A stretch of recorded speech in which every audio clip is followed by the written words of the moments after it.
Então isso faz com que minhas casas elas tenham uma longevidade maior do que as outras, porque Só senão... essa aqui são 13 anos? Só isso aqui são 3 anos, com 2 marcas, mas é sendo a mesma casa. Então, assim, o que eu entendo é o seguinte, você tem que crescer junto com o público, você tem que evoluir junto com o público e saber que você envelhece. O que não pode envelhecer é a tua casa. Você envelhece como pessoa, como cultura. O que você gosta já não é o que está tocando. Não necessariamente é o teu gosto que está tocando, é o gosto do público que está saindo na rua. Essa sensibilidade tem que desprender da vaidade para começar a entender e preservar teu negócio. A vaidade do empresário tem que estar no resultado, não na foto, não no camarote. E esse é um grande erro de muito empresário que entra para o setor. Assim, a vaidade é o erro do ser humano, né, de forma geral, né? Todo mundo se ferra por ela.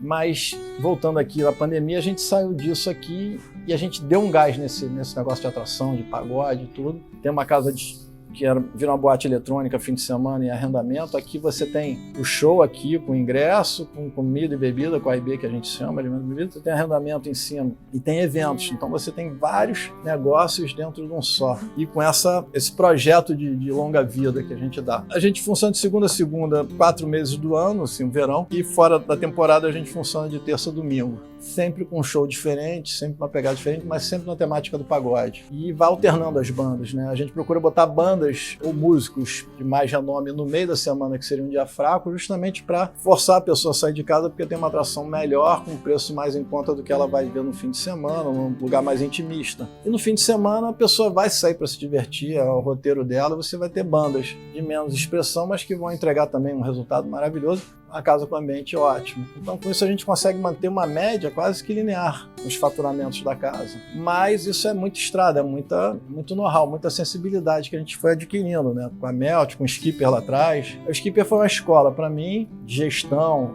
e de entender esse modismo, todo esse ciclo. A Melt foi minha formatura e o Bar da Lapa é minha graduação, vamos dizer assim. Tá? Porque em gestão, em conteúdo, em qualidade do que a gente serve aqui. E fora isso, sempre teve a questão desse ativismo meu, né? De buscar, de brigar pelas coisas ficarem abertas, de buscar pelas licenças, pela regulamentação das coisas, de mesa e cadeira, de calçada, porque às vezes eram... A casa chegou a ficar quanto tempo fechada na pandemia? Essa aqui? É. Nem um dia. Nem um dia? Nem um dia. Nem um dia. Com lockdown, sem lockdown. É lógico, a gente não abria todos os dias, mas na medida do possível a gente abria. Abria com 30% de capacidade, assim, o que nos permitiam fazer, a gente fazia.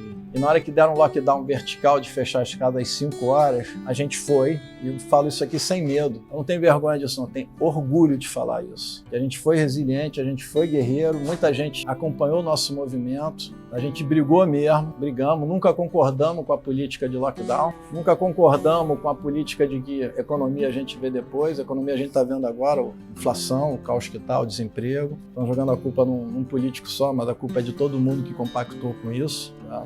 Sem aqui partidarismo nenhum. Aí nunca foi partidário essa luta, a gente nunca falou de A, B ou C, de esquerda ou direita, a gente falou de emprego, de sustentabilidade, de saúde mental até das pessoas. Você vê a China tá que tá porque tem lockdown e não tem vacinação, ou seja, não teve nem contaminação de rebanho e nem a solução. Então não vai ter solução lá tão cedo. Enquanto não vacinar 2 bilhões de pessoas, que é impossível, eles vão trancar 2 bilhões de pessoas e não vai resolver, só vai piorar. Eu estava numa palestra de um banco 2 semanas atrás, o cara falando que o lockdown da China está sendo mais prejudicial ao mundo do que a guerra da Ucrânia. Os portos da China fechados, o consumidor da China fechado, as indústrias da China fechadas. Isso está sendo mais nocivo ao mundo do que a própria guerra da Ucrânia, porque a guerra da Ucrânia é local. Afeta a União Europeia com energia? Afeta, mas não afeta globalmente como o mercado de 2 bilhões de pessoas como a China. Isso reflete aqui na nossa economia, reflete em tudo, né? Preço do combustível, preço da energia. Mas enfim, apesar disso, todo mundo guarda o dinheiro da cerveja, todo mundo precisa relaxar a cabeça. E a gente agora luta para melhorar a condição de empreender, né? Já que tá tão difícil tudo, né? Como você imagina estar gerindo o Bar da Lapa daqui a 10 anos? Daqui a 10 anos eu imagino meu filho estar gerindo o Bar da Lapa, né? Tô brincando, não quero isso pra ele não. Mas, assim, todo mundo fala isso, né? Mas é o seguinte, é uma máquina, o segredo do empreendedor, tá?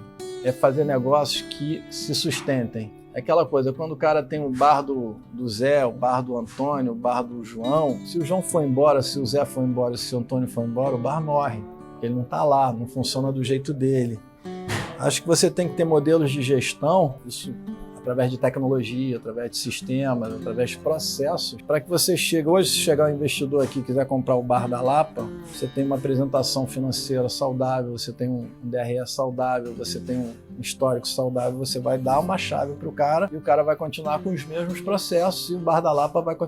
Ninguém sabe aqui que o bar é do Cerrado. O mercado sabe, mas o meu cliente não sabe quem é o dono. Então, um bar que tem vida própria. Isso foi uma das grandes lições que eu aprendi. Primeiro no Skipper, porque o Skipper era do Cerrado. Se o Cerrado não estava lá, não funcionava, não era a mesma coisa. Isso vem o drive da vaidade. E no segundo momento, depois que eu tive a reviravolta, na Melt, eu tive que emprestar meu nome para estar na noite. No Leblon, de noite, na Zona Sul, eu estava na porta da Melt recebendo os convidados. Por isso que aquilo para mim tinha um ciclo. Eu não quero ficar nisso. Eu estou fazendo isso para me recolocar no mercado, para me reerguer, para montar minhas coisas. Dali, eu fiz o meu casamento, eu tive meus filhos, sustentei eles, abri novas casas, graças à Melt. A Melt me trouxe isso, me trouxe até aqui. Então aqui eu tive a maturidade, eu não vou falar sabedoria, de fazer um negócio que ele é autônomo, ele vive, ele tem vida própria. Tudo bem, eu sou o skipper daqui do Bar da Lapa, né, do grupo Cevada até. Mas se eu quiser, ele tem valor de mercado, ele tem faturamento, ele tem histórico. Então eu posso entregar isso e entregar o processo de gestão junto. Só aí você vai dar valor ao teu negócio. Isso é uma lição também que a gente deve aprender no mercado. Construir negócios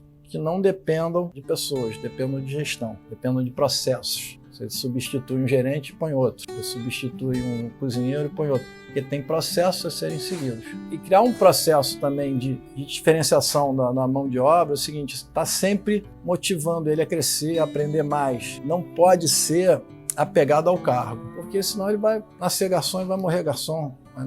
Ele tem que querer mais. E você, como empresário, tem que querer mais também, sempre. Então esse cara pode virar um chefe de cozinha da tua rede, pode virar um administrador de franquia, o outro barman pode virar chefe de bar, e o outro virar gerente, e o outro... Você cria uma linha sucessória. É mais fácil você contratar a base, o estagiário, o comim, e fazer toda essa rede crescer. É um processo de empresas modernas, como uma... Só que você tem que trazer isso para a vida real de pequenas empresas. Assim, essa ambição saudável, né? Querer mais por mérito, por crescer, por aprender. Isso até um tempo atrás era muito desesperançoso. Cara, eu sou garçom, eu quero morrer garçom, se tiver meu salário, minha comissão no final do mês, para mim tá bom. Para mim não tá. Eu quero mais. E eu quero que ele queira mais. Então procuro gente com esse perfil para vir trabalhar nas nossas casas. Gente que queira mais. Pode ser que não aconteça, mas aqui ele está bem parado. Mas tem que querer, tem que ter vontade, tem que ter tesão de sair de casa para vir trabalhar. É isso que eu falo. Então eu tenho minha relação com meus funcionários aqui de amizade. Eles passam mais tempo aqui do que na casa deles. Eles estão mais juntos do que com a própria família. Então isso aqui tem que ser prazeroso. Prazeroso no sentido de que dá resultado, ele recebe o que ele quer receber, leva para casa o que ele pode levar. E isso motiva eles, né? A questão que isso a gente tem que ver, né? Me preocupo muito com eles, na pandemia me preocupei muito mais, né? A gente fala de segurança da Lapa, segurança para o turista, a segurança para o trabalhador é fundamental para a gente. Ele sai daqui às 5 da manhã, a segurança está até às 4, a segurança presente, a PM, para proteger o turista, o consumidor. Depois que a casa fecha, os funcionários estão aqui dentro, se arrumando, fechando a casa, limpando a casa. Do caminho daqui até a Central do Brasil, ou até o metrô, até o ponto de ônibus dele, eles são assaltados, a comissão é levada, os pertences são levados. Fazer corredores de segurança para o trabalhador sair do trabalho. Afinal de contas, ele, em média, vai pegar 1, 2 ou 3 horas de condução para chegar na casa dele. Quando ele chegar na casa dele, o filho dele já foi para a escola. Aí ele vai descansar e fazer as coisas que tem que fazer. Na hora que ele vai sair, o filho dele ainda não voltou da escola ou da atividade. Essa é a realidade da maioria dos trabalhadores do nosso setor e do Brasil, né? Então, assim, a gente tem que ter esse olhar também. Tem que olhar, quando você pensar em fazer alguma coisa para melhorar a situação do empresário, se melhorar a situação do empregado, não vai melhorar nada. E o bairro dele tem que estar legal? Tem. Tem que estar com esgoto, com creche, cacete? Tem. Segurança? Tem.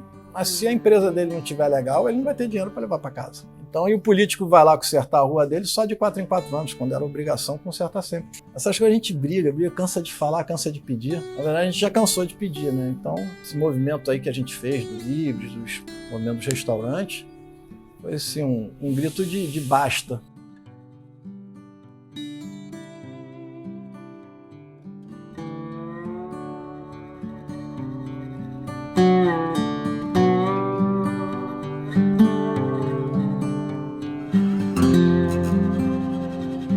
Música